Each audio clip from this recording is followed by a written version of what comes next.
사랑의 아버지 하나님, 은혜를 감사합니다. 오늘도 저희들을 주께서 사랑하셨기에 오늘도 저희들에게 새날을 허락해 주셨으며 오늘을 살아갈 수 있는 삶의 모든 필요한 조건들을 허락해 주셨사오니 또한 감사드립니다. 오늘도 주님의 말씀을 들으면서 주의 말씀 안에서 평안을 누리며 기쁨을 찾기를 소망하는 성도들 위해 하나님의 한량없는 은혜의 말씀을, 복음을 부어주실 줄로 믿고 예수님의 이름으로 기도드립니다. 아멘. 하나님 말씀 나눕니다. 누가복음 2장, 오늘은 35절 한 절만 보겠습니다. 누가복음 2장 35절입니다. 함께 읽겠습니다.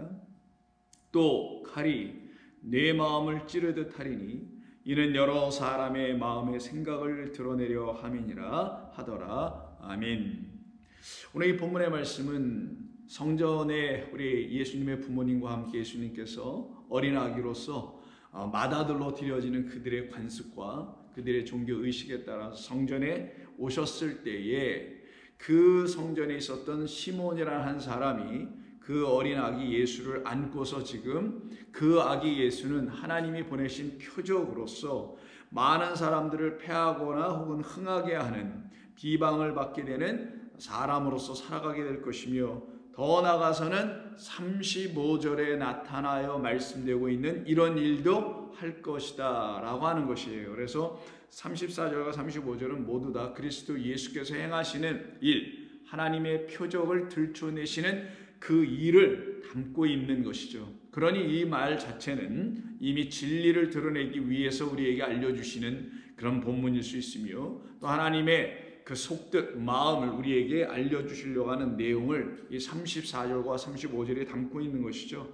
그래서 우리가 이미 살펴본 대로 34절에서는 패하거나 흥한다라는 게 이 세상이 말하는 소위 흥망성쇠를 말하는 것이 아니라 우리 가운데 세워져야 될 하나님의 거룩한 성소를 세우시기 위해서 우리 안에 이전서부터 지어져 잘못 세워졌었던 거짓된 성소로서 하나님을 우상으로 섬기게 되었던 그 성전은 무너뜨리신다라는 패함이고, 그것을 이루시기 위해서 당신께서 하나님의 미랄이 되어 우리 가운데 생명의 말씀 씨로 그리스도로 떨어지셔 주실 것이라는 것을 말하는 것이며, 그로 인하여 어떤 일이 벌어지냐, 흥하는 일이라고 했죠. 이거는 부활한다라는 단어에 사용되는 말로서 아나스타시스라고 했습니다. 이것은 사람이 흥한다, 잘된다, 부흥한다 라는 그런 의미가 아니라 살아난다, 새 생명을 갖는다라는 거예요. 그래서 우리 안에 새 생명의 말씀으로 가득 찬 그리스도 예수 성전을 우리 안으로 갖게 해 주실 것이다. 우리의 마음과 심령 안에 풍성하게 채워주실 것이다. 그 안에서는 하나님의 거룩한 말씀이라는 열매가, 진리라는 열매가, 은혜라는 생명의 열매가 자라나게 될 것이다 라는 의미에서 생명이 살아나온다라는 측면의 아나스타시스라는 단어를 사용하게 된 것이죠.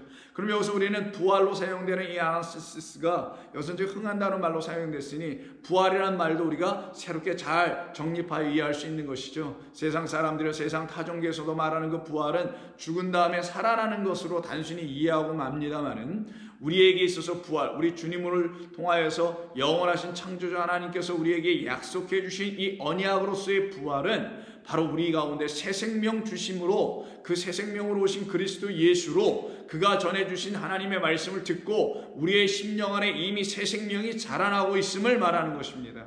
그들만이 영원한 나라에 들어갈 자격을 갖춘 사람들이며, 그들이 바로 하나님의 부활에 참여하는, 그리스도의 부활에 참여하는 자들이 비로소 되는 것입니다. 그러니 아무나 부활하는 게 아니죠. 세상에 거짓되게 헛되게 자기들의 욕망과 이 세상에서의 삶을 끝내기 아쉬워서 또 다른 저 세상에서 어떤 삶을 누리기를 소망하는 차원에서 만들어진 여타의 이해와 그런 것을 가지고 만들어진 이 모든 종교들이 찬양하고 있는 그런 부활이 아닌 거예요. 우리는 차원이 다른, 아니 그들이 알지 못하는, 그들이 말하는 부활은 부활도 아니지만 우리가 알게 된 이 참된 부활은 우리 안에 있는 생명입니다. 하나님이라는 생명입니다. 하나님이라는 영이라는 생명입니다. 그리스도 예수 안에 있는 생명의 말씀이 우리 안에서 자라나게 되는 것을 패하고 흥한다는 것이에요. 이것을 가진 모든 자들은 비방을 받을 수밖에 없게 됩니다.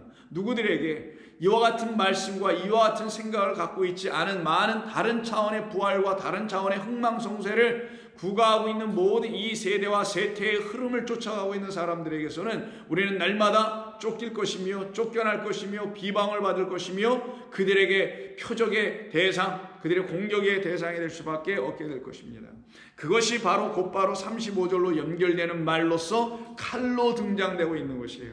칼이라고 여기서 사용되고 있는 그 말은 롬파이어라는 단어인데 이 말 자체는 장검을 말합니다. 긴 칼을 말하는 거예요.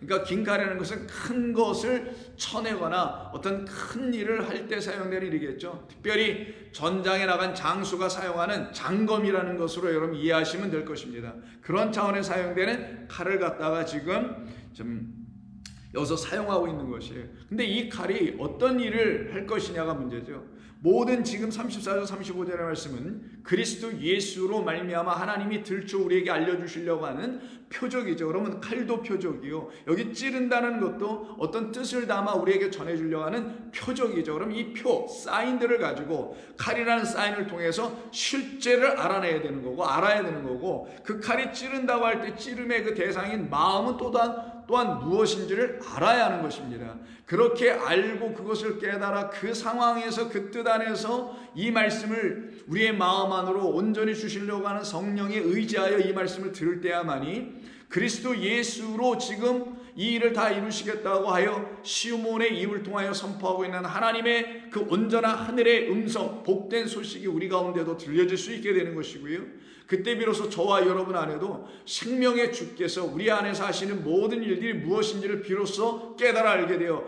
하나님 그대로 당신의 뜻대로 다 이루어 주옵소서, 하늘에서 이루신 것 같이 땅에서도 이루어지게 하여 주옵소서라는 그 땅이 내가 되어야만 합니다. 나를 당신의 뜻이 이루어져야 될 땅으로 삼아 주셔서 오직 당신의 거룩한 일들을 다 이루어주기를 소원합니다. 소망합니다. 당신이 꼭 이렇게 해주실 줄로 저는 믿습니다. 그래서 그 믿음이 사실은 헛된 믿음이 되지 않습니다. 왜냐하면 그 믿음은 그들에게 참된 깨달음을 갖게 해주는 시작으로서의 믿음이에요. 참된 깨달음, 하나님의 뜻이 뭔지를 아는 걸 참된 깨달음이라고 합니다. 그 깨달음을 갖기 위해서 먼저 우리에게 주시는 게 하나님의 마음, 곧 믿음이라는 마음인데, 이 믿음은 참된 지식으로 가게 하는 견인차의 역할을 해주는 것이에요. 그래서 믿음은 깨닫게 하기 위한 하나님께서 우리에게 주시는 소망의 마음인 것이고, 그래서 깨닫게 되면 그때 진짜 그리스도 예수 안에 있는 믿음을 갖게 되는 거예요. 믿음이라는 곧 진리, 곧 사랑입니다. 그것을 온전히 알게 될 때 그가 믿어야 될 게 무엇인지를 분명히 알고 이 세상을 하나님의 인도하심 속에서 담대하게 살아갈 수가 있게 되는 것입니다. 이들을 하나님의 나라에 속한 거룩한 제사장이요 소유요 백성이라고 말씀하는 것이며, 이들만이 한때 하나님의 긍휼을 알지 못했다가 이제는 그 긍휼로 구원받았다는 사실을 철저히 알고 그 앞에서 감사하며 자유하며 살아갈 수가 있는 성도로 세워지게 됩니다. 그래서 이 두 번째로서의 표적이라고 할 수 있는 35절의 말씀을 좀 더 자세히 살펴보면 이 안에는 하나님이 행하시는 그리스도 예수를 통한 뜻이 있다는 것을 말씀하는 것이니, 이 칼이 결국은 그리스도 예수로 말미암아 우리에게까지도 임하여야 한다는 것을 여러분이 단번에 생각하실 수 있지 않겠습니까? 그런데 오늘 이 본문의 번역을 보면은 우리가 지금 방금 이야기한 진리의 성령의 인도하심을 따라 그렇게 이해하게 될 때 그런 이해를 갖게 해주지 못하게 될 만한 번역으로 이 말씀은 번역되어 있습니다. 자, 한번 살펴봅니다. 또 칼이 내 마음을 찌르듯 하리니 라고 합니다. 그럼 여기서 우리는 질문해 볼 게 있어요. 이때 내라고 하는 그 너라는 사람이 누구인지를 우리가 확인해 보아야만 합니다. 누구를 말하는 것일까요? 지금 문맥상으로 그냥 보면은 34절에 시몬이 그들에게 축복을 하고 저 아버지 어머니 아기 예수에게 축복했다는 거죠. 복수니까. 그리고는 아니면 뭐 부모에게만 하든지 명확하지 않습니다만은 그들 모두에게 축복했다고 볼 수 있겠죠.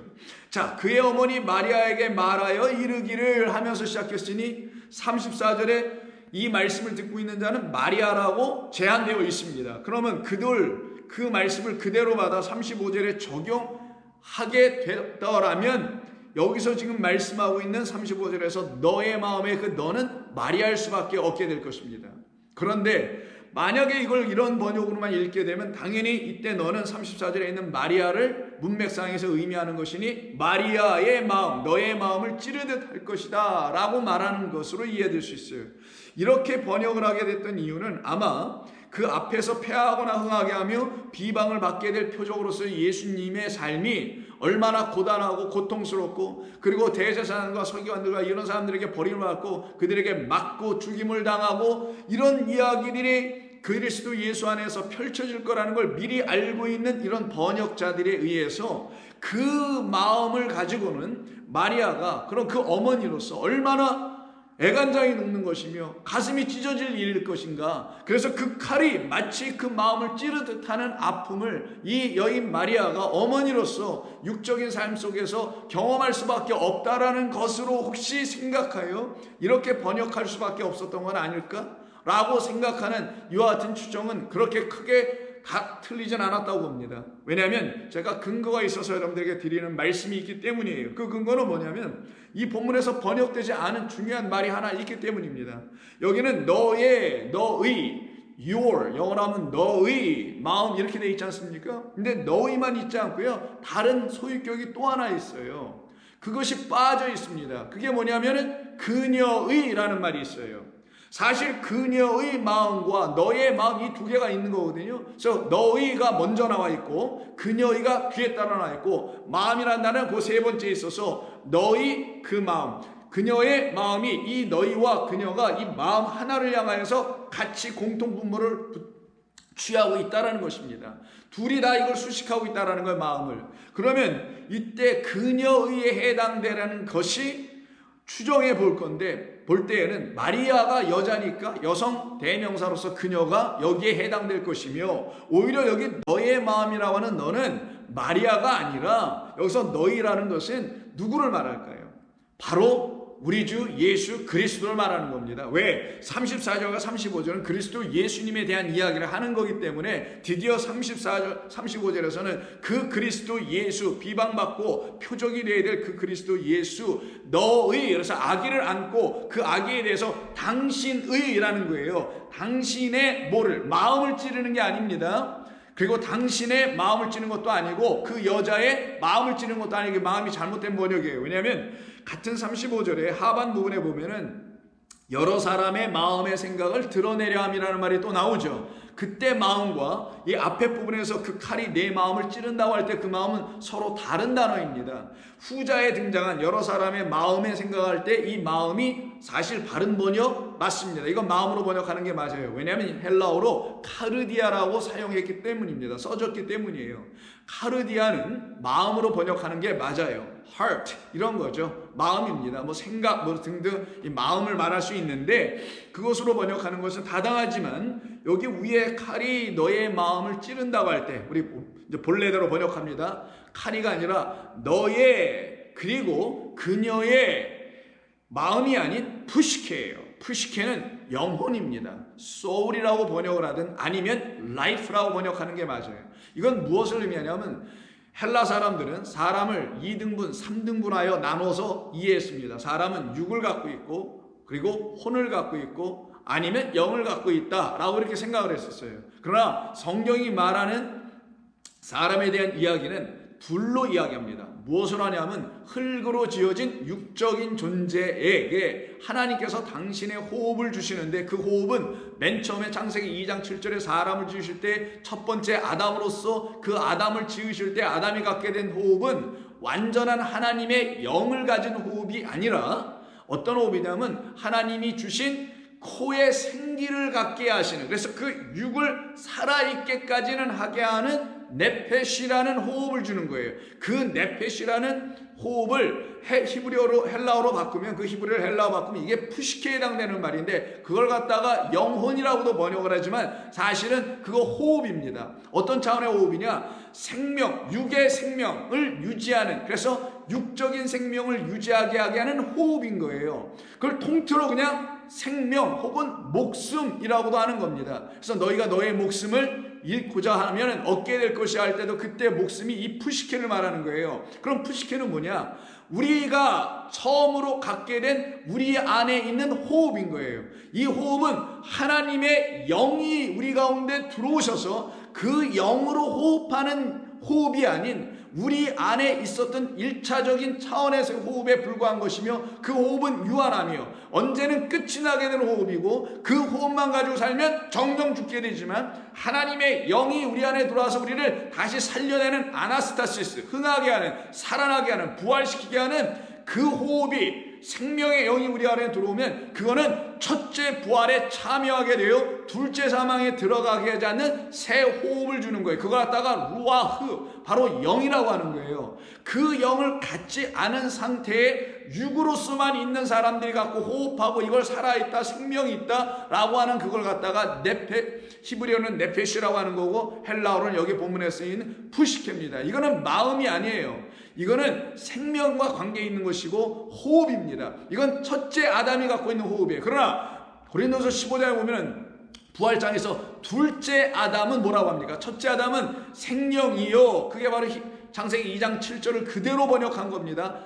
호흡하는 영, 살아있는 생명이라는 표현 그대로 그걸 번역한 거고, 바울이. 그런데 둘째 아담, 그리스도라는 하나님의 영이 기름 부음 받은, 성령이라 하나님의 영으로 오신 그리스도가 우리 가운데 생명의 말씀이 되어 안으로 들어오시게 되면, 그때는 우리는 어떻게 되냐? 살려내는, 살아있게 하는, 생명을 진짜 주는, 루하우라는 생명을 갖게 하는, 영이라는 생명을 갖게 하는, 하나님만이 진짜 생명이신데 그 생명을 우리가 하나님을 영으로 갖게 되는 그 차원으로 들어간 사람들을 누구라 하냐? 그리스도 안에 있는 둘째 아담들이라고 하는 거예요. 이들이 첫째 부활에 참여한 자요, 그들에게는 사망이 더 이상 있지 않은 거예요. 어떤 사망? 이 지금 푸시케로 호흡하고 있는 이 육적인 것을 유지하기 위해서 지금 여러분 호흡하잖아요. 저도 호흡하면서 말하고 있고, 이런 호흡에 의지하는 사람이 아닌 하나님의 영에 의해서 그의 육이 아닌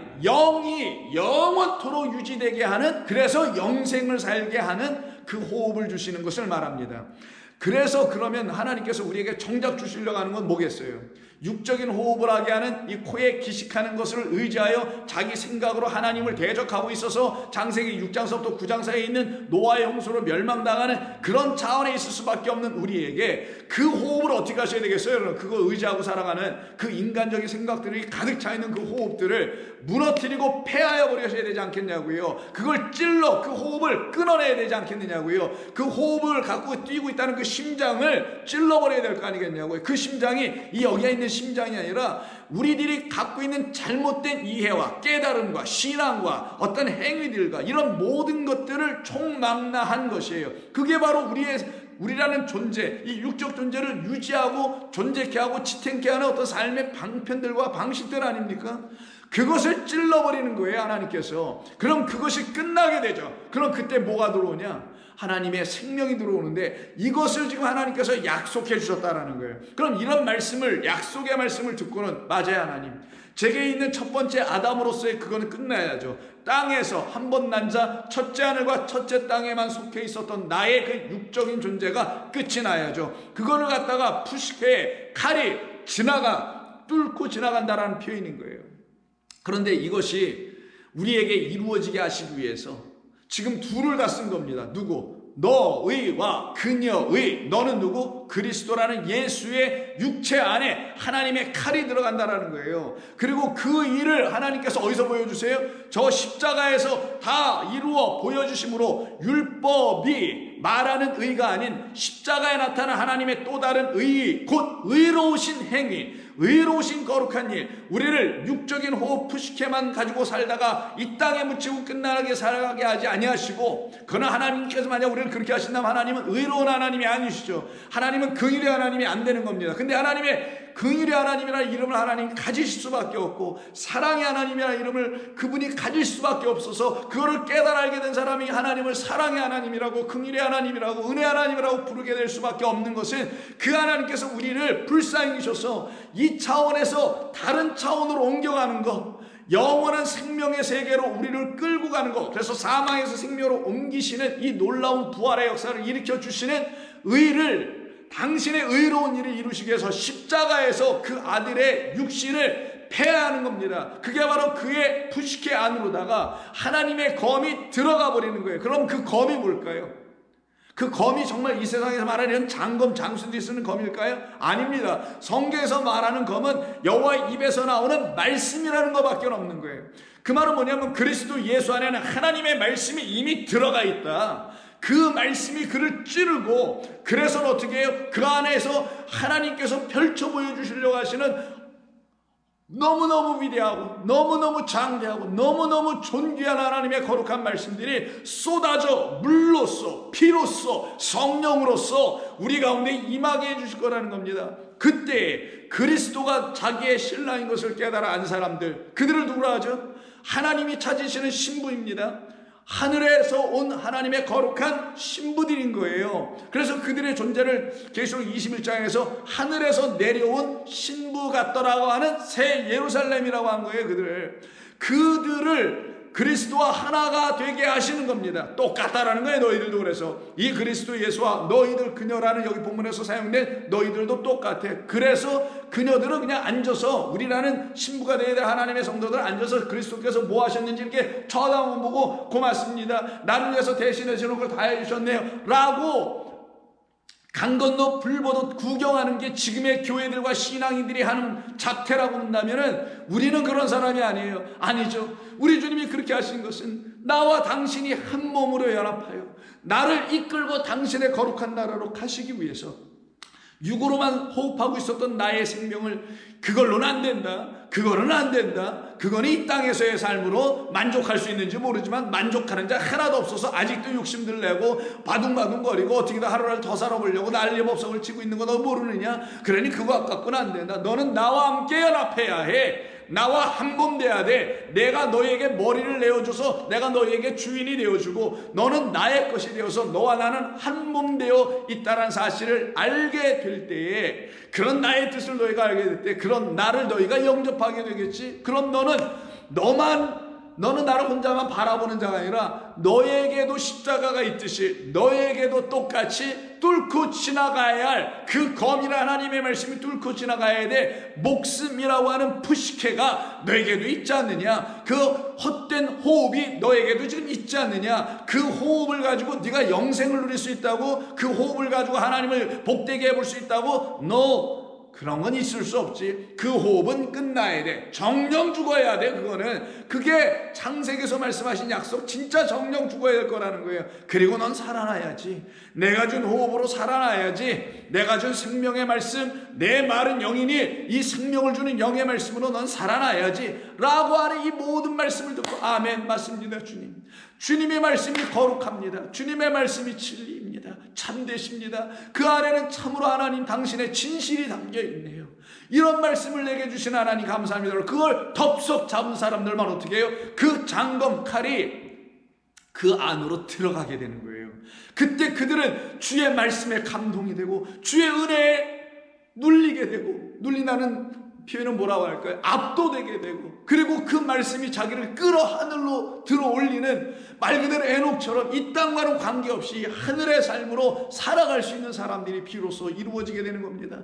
그래서 하나님께서 말씀하는 거예요. 지금 시몬의 입을 통하여 그 아들, 너라고 지금 표현되어 있는 그 너 그리스도는 바로 우리라는 그녀들을 위해서 먼저 십자가에서 당신의 육체를 이렇게 내어주는 그 과정을 통하여서 그에게 하나님의 말씀이 지나가므로 하나님의 말씀을 통하여 우리에게 쏟아져 부어지는 물피 성령이라는 하늘의 거룩한 말씀들로 말미암아 우리도 그 말씀을 받아 우리 안에 있는 육을 똑같이 그 말씀으로 뚫고 지나가 우리가 갖고 있었던 거짓된 생명과 거짓된 생각과 거짓된 마음들을 완전히 패하게 하시고 이제는 그와 함께 하나로 그리스도와 함께 십자가에 못 박히는 놀라운 이 영광과 은혜를 입은 자, 이게 진짜 순교예요. 밖에서 죽는 것도 순교지만 이 그리스도 예수와 함께 이 은혜의 말씀을 깨닫고 여기에 내가 죽지 아니할 수가 없는 것이구나. 할렐루야, 감사합니다 주님. 그래서 내가 살아도 주를 위해서 죽어도 주를 위해서, 그래서 사는 것과 죽는 것은 일치 하나인 것이지 이게 다른 것이 아니군요. 이걸 갖다가 헌신하라는 데를 사용하는 그런 본문들이 아니라 하나님의 놀라우신 은혜가 그리스도 예수 안에서 그의 죽으심과 그의 안에서 또한 살아나심이 곧 내 안에서의 죽음과 내 안에서 살아나야 할 하나님의 뜻이 이루어지는 것인 것을 내가 알겠습니다.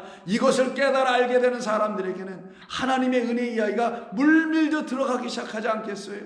그들에게 하나님의 넘치는 은혜의 이야기가 쉼없이 막힘없이 성전으로부터 그리스도 예수라는 성전으로부터 우리들에게 흘러 들어오지 않겠느냐. 그럼 이 둘이 흘러 들어와서 하나가 되니 이 둘이 어떻게 분리가 되어 나눠져 있다고 할 수 있겠습니까? 결단코 그런 일이 있을 수가 없어요. 그래서 오늘 본문 다시 보십시오. 35절에서 너의 마음이 아닌 너의 그 푸시케, 그 육신, 그 몸 안에 있는 그 목숨이라는 것을 내가 찔러 들어가게 될 것이야. 그리고 너뿐만이 아니라 바로 우리에게 짝이 되어 주시려고 오셔서 우리를 당신의 거룩한 짝, 바로 신부라고 표현한 다 비유죠. 그것으로 우리를 삼아내시는 우리라는 마리아들, 그들의 푸시케도 또한 찔러낼 것이라 말씀하십니다. 그럼 어떤 일이 벌어져요? 이런 일을 행하시면 그때 여러 많은 사람들의 마음의 생각을 드러내게 하시더라 라는 일이 벌어지더라는 거예요. 그럼 이렇게 드러내게 된다는 이 마음의 생각이 뭘까요? 그 마음의 생각을 벌써 이미 1장에서 마리아는 자기가 그리스도 예수를 잉태했잖아요. 그리고 잉태한 그 아들로 말미암아, 그 아들을 가졌다는 이유로 말미암아, 즉 성도 한 사람 한 사람이 그리스도 예수를 영접했을 때는 영접했다는 이유로 말미암아 반드시 이런 말들이 쏟아져 나와야 된다는 거예요. 어떤 거냐? 그게 1장 46절 이하 55절 6절에 있는 말씀 아니겠어요? 근데 그때 말씀 중에 이런 말을 해요. 51절, 바로 그리스도 예수를 안으로 잉태한 사람들은 다 이런 말을 하게 됩니다. 그의 팔로 힘을 보이사, 하나님이십니다, 마음의 생각이 교만한 자들을 흩어버리시게 되더라. 그게 마음의 생각이 교만한 자가 누구겠어요? 첫 번째는 자기 자신이죠. 뭐 주변에 있는 어떤 교만한 사람들, 아유 저 사람 이렇게 교만해, 이렇게 하나님을 두려워하지도 않고 저 사람 어떻게 되겠어, 저기 믿는 사람이 마저 저거, 이렇게 생각하는 어떤 주변에 있는 타인들도 물론 교만한 사람들일 수 있습니다만은 하나님을 대적하는 자로서의 교만한 자예요. 하나님의 뜻이 뭔지를 모르고 자기의 마음의 생각으로만 살아가려고 하기 때문에 마음의 생각이 교만하다고 표현한 거예요. 마음의 생각이 왜 교만하냐? 그 생각 가지고 하나님의 생각을 갖질 못하고 있기 때문에, 내 생각은 너의 생각과 다르다는 이사야 55장에 있는 말씀 그대로 내 생각이라는 하나님의 생각을 가져야 되는데 그 생각을 갖지 못하도록 하는 우리 인간의 마음의 생각이 그걸 가로막고 있단 말이에요. 방해하고 있단 말이에요. 저지하고 있단 말이에요. 그래서 그들을 갖다 성경 뭐라고 하냐? 교만한 자라고 하는 거예요. 그럼 성경이 말하는 교만함과 세상 사회가 말하는 교만은 근본적으로 다른 거죠. 돈 좀 있다고 그게 뭐 교만한 거예요? 좀 많이 배웠다고 교만한 거예요? 좀 많이 벌어서 많이 좀 배워서 뭐 잘나서 잘 살고 해서 좀 교만을 떨었다고 칩시다. 우리 눈에는 그런 건 교만하다고 보지도 않아요. 그걸 우리는 뭐라고 얘기하냐? 그냥 불쌍하다고 하라는 겁니다. 여러분들도 그렇게 표현하시길 바랍니다. 그런 사람들을 보고 아유 저 사람은 교만하네 이러지 마시라고요. 그러지 마시고 불쌍한 영혼이라고 생각하면 됩니다. 근데 정작 교만하다는 우리가 말을 사용할 때는 그런 사람들을 꼭 교만하다고 하면 안 되고, 그는 교만에 축도 되지 끼지도 못하는 거고, 교만은 뭐냐? 하나님을 좀 안다고는 하는데, 예수는 믿는다고 하는데, 교회는 출입하고 한다고 하는데 자기들의 마음의 생각이 하나님의 생각과 달라. 그런데 이 하나님의 생각을 자기들의 마음의 생각이 이기려고 해. 위에 가서 이걸 지배하려고 그래. 하나님의 생각이 우리에게 와서 우리를 점령시켜 주도록 열어놔야 되는데 그러지 못해. 이들을 놓고 교만하다고 하는 거예요. 이들을 대적한다고 하는 거예요. 하나님께서 말씀하시잖아요. 교만한 자는 내가 대적할 거야 라고 할 때 이 대적하다는 말도 그냥 그를 가서 그냥 하나님께서 무너뜨려 버리신다는 단순한 심판적 차원에서의 대적이 아니라 내가 내 생각으로 그의 생각의 헛됨을 그냥 무너뜨려 버려 줄 거야. 너 인간의 지혜가 얼마나 허접한 것인지를 내가 나의 지혜로 너희를 완전히 무너뜨려 버려서 너 내 지혜와 내 말에 순종하도록 내가 끌고 갈 거야. 여러분 이게 더 맞는 것 아니겠어요? 이걸 심판이라고 하고, 이 심판은 동시에 구원인 거예요. 그래서 심판 이꼴 구원이에요. 재앙 이꼴 축복인 거예요. 그래서 너희 앞에 복과 저주가 함께 있다는 걸 알라고 신명기에서 말씀한 거예요. 그러니까 복을 찾아가야지, 저주는 피해야지, 이런 게 아니라 우리는 본래 저주 아래 놓여있다고 로마서에서 말씀하지 않습니까? 뭘 피해야기는 이미 아래에 있었는데 그것도 모르니까 피할 승리할 길 찾고 있었던 건 아니겠어요? 아닙니다. 우린 이미 저주 아래 있었어요. 근데 뭘 못 봤기 때문에, 복이라는 걸 볼 수 없었기 때문에 뭐에 가려서? 자기 인간 마음의 생각에 가려워서 눈이 멀었단 말이에요. 귀가 멀고 마음은 완악해져 있었었죠. 그러니 그 마음, 그 눈, 그 귀를 가지고 하나님이 주시는 복은 못 보고 하나님이 주신 걸 가지고 저주로 사용하고 있다라는 거예요. 그게 인류의 실존적, 영적, 존재론적인 문제였던 것입니다. 여기에서 못 벗어나니까 그 존재가 이 땅에 갇히는, 그래서 존재론적인 문제에 인간은 스스로 갇힐 수밖에 없게 됐던 거예요. 그런 우리를 하나님께서 불쌍히 여기셔서 바로 이런 그리스도를 잉태하는 자들로 만들어버리는 거예요. 마리아처럼 예수를 잉태하는 거예요. 어떤 예수로? 그리스도라는 생명의 말씀 씨로 내 안에 떨어져야 될 미랄로 잉태하게 됩니다. 그럼 그때 내 안에 있는 교만한 그 생각들이 뭔지를 들추어 주시는 거예요. 그리고 그 권능의 발로 그냥 휘쳐버려가지고 날려버리는 역사가 반드시 나타나줘야만 하는 겁니다. 그런 일이 일어나야만이 어떻게 돼요? 그 마음의 생각들이 드디어 드러나기 시작해요. 그런데 이 드러나게 하기 위해서 뭐부터 일어나야 된다고요? 앞에 부분 찌름의 역사가 나타나야 되는 거예요. 그러면 이 찌름은 도대체 무엇을 말하며, 이때 사용하는 칼은 또 어떤 칼이어야 되며, 그리고 우리의 마음의 생각이 드러나야 된다는 건 어떤 차원의 것들이 다 들춰지는지에 대해서는 내일 또한 계속해서 말씀 나누도록 하겠습니다. 기도합니다. 아버지 하나님, 감사합니다.